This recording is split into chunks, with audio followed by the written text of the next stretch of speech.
जय हिंद दोस्तों, स्वागत है आपका हमारे YouTube चैनल में। आज की वीडियो में हम लेकर आए हैं आपके लिए यहाँ पर हिंदी साहित्य के बहुत ही महत्वपूर्ण क्वेश्चन आंसर। तो वीडियो को पूरा अवश्य देखना है। अगर आप चैनल पर पहली बार आए हैं तो चैनल को सब्सक्राइब कर लें, बेल आइकन दबाएं, ऑल पर क्लिक करें ताकि ऑल वीडियो की जानकारी आपके यहाँ तक पहुँचे। ज़्यादा से ज़्यादा वीडियो को शेयर करें। तो आज का अपने यहाँ पर फर्स्ट क्वेश्चन क्या है, तो यहाँ से देख लेते हैं कि निम्न में से किस कवि को अपभ्रंश का वाल्मीकि कहा जाता है। आंसर अगर आपसे बनता है तो आप कमेंट में आंसर जरूर बताएं क्या होगा इसका सही आंसर। तो अपभ्रंश का वाल्मीकि कहा जाता है, किसको कहा जाता है, तो आपका यहाँ पर सही आंसर क्या होगा, स्वयंभू। विकल्प नंबर आपका यहाँ पर सी राइट आंसर होगा, बिल्कुल सही। विकल्प नंबर सी जिन्होंने बताया है सही आंसर। क्वेश्चन नंबर 42 क्या पूछा गया है, तो देखिए अपभ्रंश के प्रथम महाकवि कौन थे। तो अपभ्रंश के प्रथम महाकवि आपसे पूछा हेमचंद, रामचंद्र, स्वयंभू या दत्त। तो क्वेश्चन नंबर 42 का राइट आंसर बताइए। 4 विकल्प आपके यहाँ पर दिए गए हैं। अपभ्रंश के प्रथम महाकवि पूछा है तो महाकवि में आपके हो जाएंगे कौन, आपका राइट आंसर है स्वयंभू। स्वयंभू आपका यहाँ पर सही आंसर है, बिल्कुल सही। विकल्प number B right answer. Question number 43 पूछा है यहाँ पर कि स्वयंभू की कृति का नाम है पद्म पुराण, पाहुड़ दोहा, महापुराण या पयुमचर्यू। तो क्वेश्चन नंबर 43 का आंसर बताइए क्या होगा इसका राइट आंसर। 4 विकल्प है, महत्वपूर्ण क्वेश्चन है और ये आपके जो क्वेश्चन है ये पूछे गए ही क्वेश्चन है आपकी पिछली परीक्षा में। तो यहाँ पर आपका बताना है कि स्वयंभू की कृति का नाम बताना है, तो आपका सही आंसर है पयुमचर्यू। पयुमचर्यू विकल्प नंबर डी आपका यहाँ पर सही आंसर है।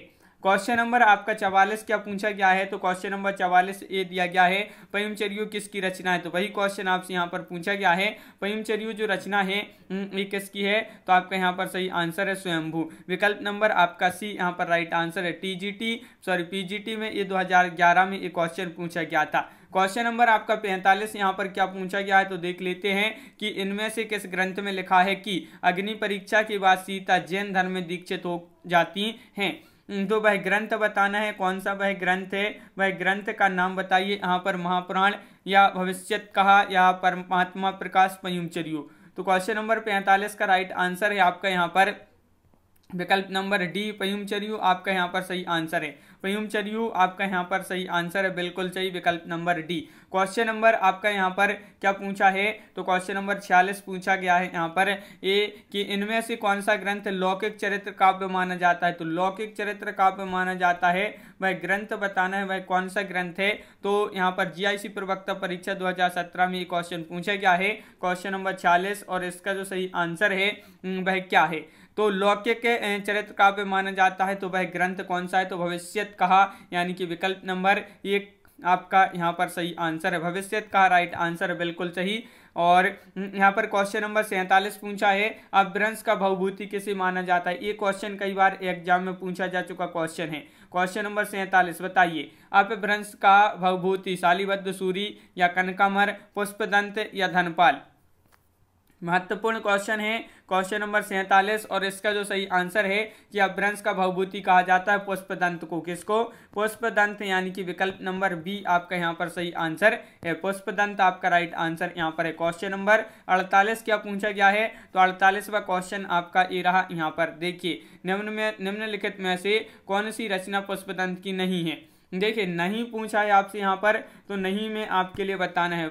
तो बताइए महापुराण, जय कुमारचर्यू या जस हरचर्यू, पयुमचर्यू।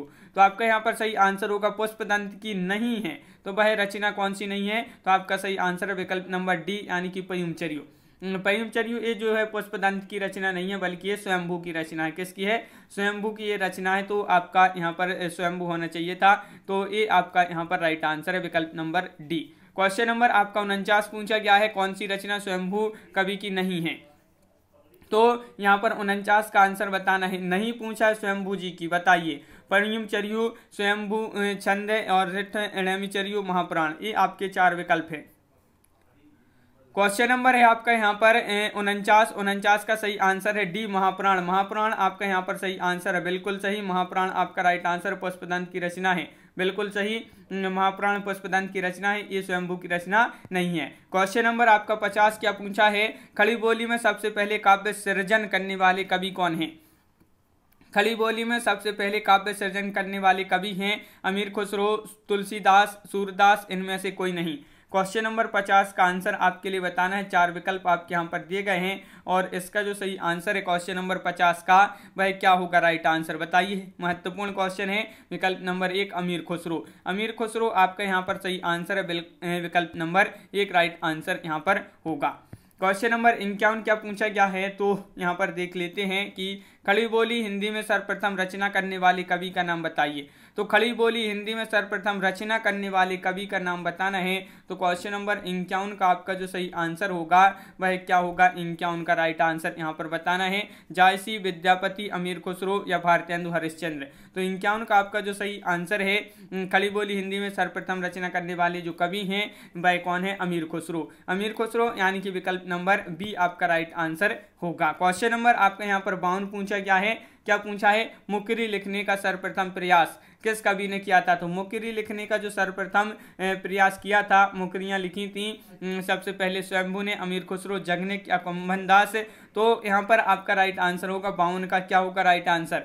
महत्वपूर्ण क्वेश्चन है, कई बार एग्जाम में पूछा जा चुका क्वेश्चन है और आपका अमीर खुसरो राइट आंसर है। मुकरियां लिखने का जो प्रयास किया था सर्वप्रथम वह अमीर खुसरो जी ने किया था। तो विकल्प नंबर सी आपका यहाँ पर सही आंसर है। क्वेश्चन नंबर 53 क्या पूछा है, तो यहाँ पर देख लेते हैं। क्वेश्चन नंबर 53 आपका ए यहाँ पर दिया गया है। अमीर खुसरो की पहेलियाँ तथा मुकरियाँ का जो उद्देश्य वह क्या है, इसका क्या उद्देश्य है। अमीर खुसरो की जो पहेलियाँ हैं या मुकरियाँ हैं इनका उद्देश्य बताना है। तो आपको यहाँ पर सही आंसर क्या होगा। क्वेश्चन नंबर 53 है। 4 विकल्प भी आपके यहाँ पर दिए गए हैं। बताइए कमेंट में आंसर क्वेश्चन नंबर 53 का। तो आपका यहाँ पर जो सही आंसर है वह आपका यहाँ पर इसका उद्देश्य जो है मनोरंजन के माध्यम से लोक व्यवहार की शिक्षा, ये जो है इनका प्रमुख उद्देश्य। इनकी मुकरियाँ और जो पहेलियाँ हैं इनका ये अमीर खुसरो की हैं। क्वेश्चन नंबर आपका 54 क्या पूछा गया है, तो निम्न में से कौन शिलांकित कृति है। शिलांकित कृति आपके लिए बताना है। पाहुड़ दोहा है, राहुल बेल है, प्राकृत पेंगलम है, वर्ण रत्नाकर। क्वेश्चन नंबर 54 का सही आंसर 4 विकल्प दिए गए हैं। सभी लोग वीडियो को लाइक अवश्य करते जाएं जिन्होंने अभी तक वीडियो को लाइक नहीं किया है। और यहाँ पर राहुल बेल राइट आंसर है। ये जो शिलांकित कृति है कौन सी है, राहुल बेल यानी कि विकल्प नंबर बी आपका राइट आंसर है। शिलांकित कृति है बिल्कुल। और क्वेश्चन नंबर आपका यहाँ पर 55 क्या पूछा गया है, राहुल बेल किस तरह की रचना है, ये आपके लिए बताना है। तो गद्य, पद्य, मिश्रित, चंपू काव्य, नाटक, शुद्ध काव्य या प्रेमाख्यानक, प्रबंध काव्य। क्वेश्चन नंबर 55 क्या होगा इसका सही आंसर। 55 का महत्वपूर्ण क्वेश्चन है 55वां और इसका जो सही आंसर है गद्य, पद्य, मिश्रित, चंपू काव्य। आपका यहाँ पर सही आंसर राहुल बेल जो है किस तरह की रचना है, तो गद्य, पद्य, मिश्रित, चंपू काव्य आपका राइट आंसर यहाँ पर है। क्वेश्चन नंबर 56 पूछा गया है कि निम्नलिखित में से कौन व्याकरण ग्रंथ के रूप में प्रतिष्ठित हैं। व्याकरण ग्रंथ के रूप में प्रतिष्ठित हैं तो राहुल बेल, वर्ण रत्नाकर, उक्ति व्यक्ति प्रकरण या कुवलय माला। क्वेश्चन नंबर 56 का सही आंसर बताइए। महत्वपूर्ण क्वेश्चन है क्वेश्चन नंबर 56 और इसका जो सही आंसर है 56 का वह होगा आपका राइट आंसर विकल्प नंबर आपका बी यानी कि उक्ति व्यक्ति प्रकरण आपका यहाँ पर सही आंसर है। उक्ति व्यक्ति प्रकरण जो है व्याकरण ग्रंथ के रूप में प्रतिष्ठित है तो विकल्प नंबर बी राइट आंसर यहाँ पर होगा। क्वेश्चन नंबर 57 क्या दिया गया है, तो यहाँ पर देख लेते हैं। क्वेश्चन नंबर 57 आपका ये रहा। क्वेश्चन नंबर 57 उक्ति व्यक्ति यह ग्रंथ है, महाकाव्य है या आपका छंद है, गद्य काव्य है या व्याकरण है। अब भी पढ़ा, महत्वपूर्ण क्वेश्चन है। तो बताइए क्वेश्चन नंबर 57 का राइट आंसर यहाँ पर क्या होगा। 4 विकल्प दिए गए हैं और 57 का आपका सही आंसर है। पीजीटी परीक्षा 2015 में ये क्वेश्चन पूछा गया। डी राइट आंसर है आपका यहाँ पर यानी कि व्याकरण ग्रंथ है, ये आपके लिए याद रखना है। उक्ति व्यक्ति प्रकरण जो है व्याकरण ग्रंथ है। क्वेश्चन नंबर आपका 58 पूछा है, निम्न में से कौन सी रचना व्याकरण ग्रंथ है। तो बताइए, अब भी पढ़ा वही क्वेश्चन आपका यहाँ पर डबल हो रहा है तो यहाँ पर सी राइट आंसर होगा यानी कि उक्ति व्यक्ति प्रकरण। इनमें से कौन सी भाषा आदिकाल की है। देखिए आपसे यहाँ पर आदिकाल की भाषा पूछा है। ये आपका क्वेश्चन पीजीटी परीक्षा 2011 में ये क्वेश्चन पूछा गया है। तो ब्रजभाषा, डिंगल पिंगल, खड़ी बोली या अवधि। तो क्वेश्चन नंबर 59 का जो सही आंसर है वह आपका 59 का विकल्प नंबर 1 है, ब्रजभाषा। ब्रजभाषा आपका यहाँ पर सही आंसर है, बिल्कुल सही। विकल्प नंबर 1 आपका यहाँ पर राइट आंसर है, ब्रजभाषा। क्वेश्चन नंबर आपका यहाँ पर जो 60 पूछा गया है, क्या पूछा गया है, तो यहाँ पर देख लेते हैं। क्वेश्चन नंबर 60 आपका यहाँ पर दिया गया है। क्वेश्चन नंबर 60 ये रहा। रासो ग्रंथ किस भाषा में लिखे गए थे। ये क्वेश्चन महत्वपूर्ण है। तो जो रासो ग्रंथ थे ये किस भाषा में लिखे गए थे? तो आपका यहाँ पर सही आंसर क्या होगा? खड़ी बोली, अवधी या ब्रज भाषा या डिंगल पिंगल? तो डिंगल पिंगल आपका यहाँ पर सही आंसर है। डिंगल पिंगल रासो ग्रंथ किस भाषा में लिखे गए थे? तो ये जो है डिंगल पिंगल भाषा में लिखे गए थे। विकल्प नंबर डी राइट आंसर आपका यहाँ पर होगा। क्वेश्चन नंबर आपका 61 पूछा है। 61 क्या पूछा है? चारण साहित्य किस साहित्य का दूसरा नाम है? दूसरा नाम है, ये आपके लिए याद रखना है। चारण साहित्य ये जो है किस साहित्य का दूसरा नाम है? सिद्ध साहित्य का, जैन साहित्य का, नाथ साहित्य का या रासो साहित्य का? क्वेश्चन नंबर 61 का सही आंसर बताइए, महत्वपूर्ण क्वेश्चन है। और 61 का सही आंसर आपका यहाँ पर होगा, ये है जो रासो साहित्य है इसका दूसरा नाम था क्या? चारण साहित्य। याद रखना है, चारण साहित्य जो है रासो साहित्य इसका दूसरा नाम है। क्वेश्चन नंबर आपका 62 यहाँ पर क्या पूछा है? तो क्वेश्चन नंबर 62 आपका ये रहा, यहाँ पर देख लेते हैं। क्वेश्चन नंबर 62 देखिए, निम्नलिखित में से कौन 84 सिद्धों में नहीं है? देखिए नहीं पूछा है आपसे यहाँ पर, तो नहीं में आपके लिए बताना है। तो बताइए क्वेश्चन नंबर 62 का राइट आंसर। तो यहाँ पर महत्वपूर्ण क्वेश्चन है, अपनी जो पिछली परीक्षा में पूछे गए हैं। और यहाँ पर आपका जो सही आंसर है कि 84 सिद्धों में नहीं है, तो वह नहीं है कौन? सारंगधर। कौन नहीं है? सारंगधर, यानी कि विकल्प नंबर सी आपका यहाँ पर राइट आंसर है।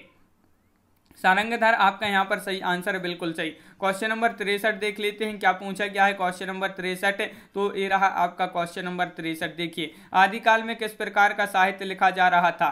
तो आदिकाल में जो साहित्य लिखा जा रहा था, ये किस प्रकार का साहित्य लिखा जा रहा था, ये आपके लिए बताना है। 63वां क्वेश्चन है, महत्वपूर्ण क्वेश्चन है। और इसका जो सही आंसर होगा वह क्या होगा? आदिकाल में किस प्रकार का साहित्य लिखा जा रहा था? तो आपका सही आंसर है क्या है? राइट आंसर है, जन जीवन से हटकर रहे राजाओं की वीरता का अतिरंजित वर्णन किया जा रहा था। आदिकाल का जो साहित्य था, इसमें आदिकाल साहित्य में ये लिखा जा रहा था, जनजीवन से हटकर राजाओं की वीरता का इसमें वर्णन किया जा रहा था। क्वेश्चन नंबर आपका 64 क्या पूछा गया है? तो यहाँ पर देख लेते हैं क्वेश्चन नंबर 64। देखिए, ये है आपका कि वीर गाथा कालीन रासो काव्य में निम्नलिखित में से किस विषय का वर्णन नहीं है? देखिए नहीं पूछा है आपका, किस विषय का वर्णन नहीं है? तो आश्रयदाता का अतिरंजनापूर्ण वर्णन, इतिहास और कल्पना का सम्मिश्रण, कृष्ण लीला का प्रतिपादन या युद्धों का सजीव और गत्यात्मक वर्णन। तो किस विषय का वर्णन नहीं है वीरगाथा कालीन रासो काव्यों में? तो कृष्ण लीलाओं का प्रतिपादन इसमें जो है नहीं है। तो विकल्प नंबर सी आपका यहाँ पर राइट आंसर है। विकल्प नंबर सी राइट आंसर है। क्वेश्चन नंबर आपका 65 यहाँ पर पूछा गया है कि हिंदी साहित्य के 700 से 1400 ईस्वी के कालखंड को गिरीशन ने क्या नाम दिया है? ये क्वेश्चन मोस्ट इंपॉर्टेंट क्वेश्चन पूछा गया है आपसे यहाँ पर। तो बताइए क्या है इसका सही आंसर? तो हिंदी साहित्य का जो 700 से 1400 ईस्वी के कालखंड को गिरीशन, जॉर्ज गिरीशन है, इन्होंने नाम दिया संधि काल, चारण काल, प्रारंभिक काल या अभ्रंश काल। तो ये आपका जीआईसी प्रवक्ता परीक्षा में 2012 में ये क्वेश्चन पूछा गया था। राइट आंसर है विकल्प नंबर सी, चारण काल। चारण काल आपका यहाँ पर सही आंसर है, बिल्कुल सही। चारण काल जिन्होंने बताया है सही आंसर है। क्वेश्चन नंबर आपका 66 क्या पूछा गया है? तो क्वेश्चन नंबर 66 है, विशलदेव रासो ने किस शैली का प्रयोग किया है? श्रृंगारिक, गेय, आख्यान या प्रबंध? तो विशलदेव रासो में किस शैली का इसमें प्रयोग किया गया है? विशलदेव रासो में क्वेश्चन नंबर 66 है। और 66 का सही आंसर आपका यहाँ पर जो होगा वह क्या होगा? तो राइट आंसर है विकल्प नंबर सी, यानी कि गेय। विशलदेव रासो में किस शैली का प्रयोग किया गया है? गेय शैली का प्रयोग किया गया है। तो विकल्प नंबर सी राइट आंसर आपका यहाँ पर है। क्वेश्चन नंबर है आपका यहाँ पर जो 67वां क्वेश्चन पूछा गया है, क्या पूछा गया है? तो यहाँ पर देख लेते हैं, विशलदेव रासो की रचयिता कौन है? ये आपका बहुत ही सरल क्वेश्चन है। चंद्रवारदाई है, नरपति नाल्य है, जगनेक हैं या स्वयंभू हैं? विशलदेव रासो की रचयिता पूछा है आपसे। तो 67 का आपका जो सही आंसर है, बताइए क्या है इसका राइट आंसर? महत्वपूर्ण क्वेश्चन। और इसका सही आंसर है आपका नरपति नाल्य, विकल्प नंबर सी आपका राइट आंसर है। नरपति नाल्य जिन्होंने बताया है उनका यहाँ पर सही आंसर होगा। विशलदेव रासो के रचयिता कौन है? तो नरपति नाल्य आपका यहाँ पर ये क्वेश्चन भी डबल हो गया। यहाँ पर क्वेश्चन नंबर 69 देख लेते हैं, निम्नलिखित रासो ग्रंथों में कौन सा काव्य एक प्रेम काव्य या श्रृंगार काव्य है? कौन सा वह काव्य है जो एक प्रेम काव्य है या श्रृंगार काव्य है? तो विशलदेव रासो, पृथ्वीराज रासो, परमाल रासो या जय वेंकट जस चंद्रिका? क्वेश्चन नंबर 69 का सही आंसर आपके लिए बताना है। क्वेश्चन नंबर 69 का राइट आंसर यहाँ पर क्या होगा? तो 69 का एक राइट आंसर विकल्प नंबर 1 यानी कि बीसल देव रासु। बीसल देव रासु आपका राइट आंसर है। यहाँ पर पूछा है कि निम्नलिखित रासु ग्रंथों में से कौन सा काव्य एक प्रेम काव्य या श्रृंगार काव्य? तो बीसल देव रासु विकल्प नंबर 1 राइट आंसर। 2009 में एक क्वेश्चन पूछा गया था। क्वेश्चन नंबर आपका 70 पूछा है, निम्नलिखित में से किस रासु काव्य का मूल वर्ण विषय वीर रस न होकर श्रृंगार रस है? ये आपके लिए बताना है यहाँ पर। तो क्वेश्चन नंबर 70 है, निम्नलिखित में से किस रासु काव्य का मूल वर्ण विषय वीर रस न होकर श्रृंगार रस है? तो आपका यहाँ पर खुमाण रासु या बीसल देव रासु, पृथ्वीराज रासु या परमाल रासु।